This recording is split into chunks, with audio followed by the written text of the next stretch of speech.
مر يا ولد، عرضية يا ولد،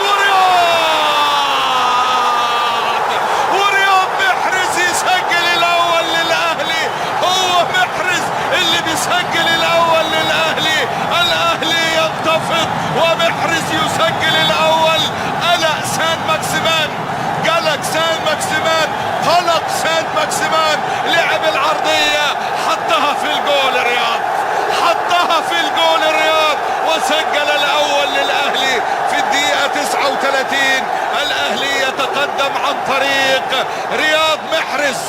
يشكر للأهلي محرز، لعب إلى فرانكيسي، حلوة من كيسي يا ولد. البريزيدنتي فرانكيسي يسجل الثاني للأهلي بمهارة فائقة، بدقة فائقة. هو البريزيدنتي، هو فرانكيسي، هو أسرع فيل في دوري روشن السعودي من بلاد الأفيال، من كوت ديفوار. فرانكيسي حضر، فرانكيسي حضر بالهدف الثاني الجميل. ويا